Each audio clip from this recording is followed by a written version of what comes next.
પંચાયતમાં આવેલી સુડિયા તાલુકા પંચાયતમાં સુડિયા મુકામે આમ આદમી પાર્ટીની મીટિંગ યોજવામાં આવી હોય અને મંચસ્વ અનુભવી ગુજરાત પ્રદેશ સંગઠન મંત્રી નરેશભાઈ, મહિલા પ્રમુખ શર્મિલાબેન અને તાલુકા પ્રમુખ પ્રવીણભાઈ ડામોર અને તમે માન લો કે મોટી સંખ્યામાં આજે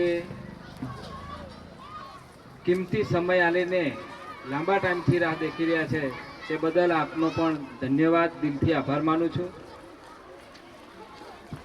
હવે તાલુકા પંચાયત, જિલ્લા પંચાયતની ચૂંટણી આવી ગઈ છે, તો આપણે એની તૈયારીમાં આ મીટિંગનું આયોજન કરવામાં આવ્યું હોય તો પહેલાં તો આપણે આપણો કિંમતી મતનું પાવર શું છે, તેની તાકાત કેટલી છે, એ ખરેખર આપણે સમજવા જેવી બાબત છે.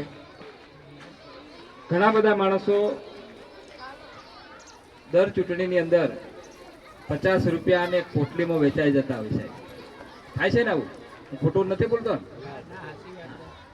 તો એ ભાઈઓને ખરેખર તો સમજવા જેવી બાબત છે કે રાજાને રંક બનાવી શકે એક વોટ. આપણો એક કિંમતી વોટ રાજાને રંક બનાવી શકે અને રંકને રાજા બનાવી શકે. એટલે આપણી તાકાતને આપણે ભૂલી જઈએ, આપણા વોટની કિંમત આપણે ના સમજીએ તો આપણું ધારેલું કામ થતું નથી. અને એવા માણસો ચૂંટણીમાં જીતી જાય છે અને જીત્યા પછી આપણને કોઈ દેખવાના નથી. કારણ એ જ છે કે આપણે આપણા વોટની કિંમત જ નથી જાળવી શક્યા, આપણે સમજ્યા નથી ને, એટલે થાય છે ને એવું. તો પછી પેલો ભાઈ પણ આપણને સમજવાનો નથી. તો આ વખતે ખરેખર સુડિયા તાલુકા પંચાયતનું સંગઠન મજબૂત કરી અને સુડિયા તાલુકા પંચાયતની સીટ આમ આદમી પાર્ટીમાં જીતે એવી બધાને થઈને મહેનત કરવાની છે. કરશો ને ભાઈ? 100%. હવે દેખો, તાલુકા પંચાયતમાં ટિકિટ માંગણી કરવાવાળા ઘણા બધા માણસો છે, પણ તમારે બધાને થઈને નક્કી કરીને એક તાલુકા પંચાયત ઉમેદવાર આપવાનો છે. માન લો કે ઉપરથી નીચેથી કોઈ આપવાનું નથી, તમે આપશો એ જ ફાઇનલ, બરાબર?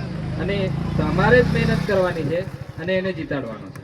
જીતાડ્યા પછી તાલુકાની ગમે તે યોજનાઓ છે, કામો છે, એ જીત્યા પછી તમારા ઘર સુધી, તમારા છેવાડાના વિસ્તારના દરેક માણસ સુધી પહોંચાડવાની, કાં તો જાગૃત કરીને લોકોને ત્યાં ટ્રાઇબલ્સની ગ્રાન્ટ હોય, ટીએસપીની ગ્રાન્ટ હોય, તાલુકાના આયોજનની ગ્રાન્ટ હોય, એમાંથી દરેક કામો લાવી અને આપણા સુધી પહોંચાડે અને આપણો અવાજ બની અને પ્રાંત ટીડીઓ સુધી પહોંચી શકે આપણો અવાજ, એના માટેનું એક સ્પીકર મજબૂત બનાવવાનું છે. તો આવું મજબૂત સ્પીકર તમારામાંથી જ બનવાનું છે, બરાબર છે ને? હવે આપણે ઘણા બધા સમયથી દેખી રહ્યા છે તાલુકા પંચાયતોની અંદર બીજેપીના તાલુકા સભ્ય જીતેલા છે. આજ સુધી કોઈને કામ મળ્યું છે કે ભાઈ? 5 વર્ષ પૂરા થઈ ગયા, બરાબર છે? અને 35 વર્ષ પૂરા થઈ ગયા સંસદ સભ્ય. સુડિયા ગામની અંદર 30 લાખનું કામ કે 10 લાખનું કામ કોઈ જગ્યાએ છે કે ભાઈ સંસદનું બોર્ડ વાગેલું હોવું જોઈએ કે ભાઈ જસવંતસિંહ ભાભોર સંસદ સભ્યના ગ્રાન્ટમાંથી આ 20 લાખ રૂપિયાનું કામ સુડિયા ગ્રામ પંચાયતની અંદર આપ્યું છે, એવું બોર્ડ વાગેલું છે? કાં ધારાસભ્યનું બોર્ડ વાગેલું છે? સાહેબ, આ લોકો શું કરે છે ખબર?